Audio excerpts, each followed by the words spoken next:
Hola a todos. Hoy voy a hablaros del bruxismo. Que el bruxismo es, cuando apretamos mucho los dientes por ansiedad, sobre todo por la noche, y esto nos afecta de manera grave e intensa en la mandíbula, en la ATM, ¿vale?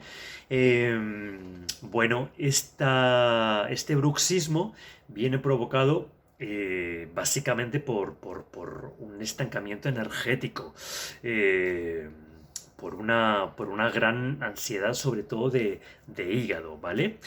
¿Qué podemos hacer para tratarlo? Bueno, los dos grandes puntos para desbloqueo son el 4 de intestino grueso, entre el primer y segundo dedo, justo en medio, y el 3 de hígado. Si este es el pie, también entre el primer y segundo dedo, en medio. Qué casualidad, ¿no? No recuerda además esto a nuestra mandíbula, a nuestra boca, pues también si punturamos 4 de hígado y, perdón, 4 de intestino grueso y 3 de intestino grueso, lo que viene a ser el Lingu Dai Bai del maestro Tung y el 2 y 3 de hígado, que son los maestros del fuego, tenemos un tratamiento espectacular para tratar pues este bruxismo y para desbloquearnos energéticamente. ¿Ok? Eh, Como el hígado está muy afectado, podemos acudir al Yue Yin, ¿vale? Entonces podríamos punturar 3 de hígado y 6 de maestro corazón, y también tenemos otra alternativa muy válida para este problema.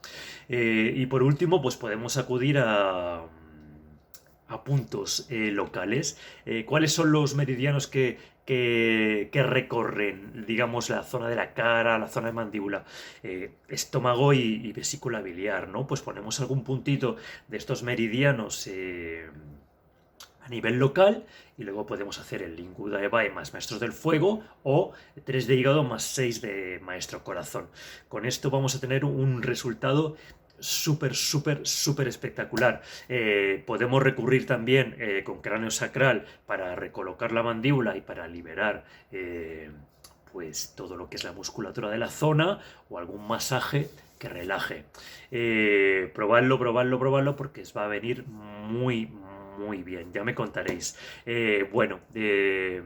Besos, abrazos, nos vemos en el siguiente vídeo. Ya sabéis que me podéis encontrar en el canal de YouTube Consulta Ricardo Serra, o en mi página web www.ricardoserra.com. Repito, besos, abrazos, y nos vemos muy pronto.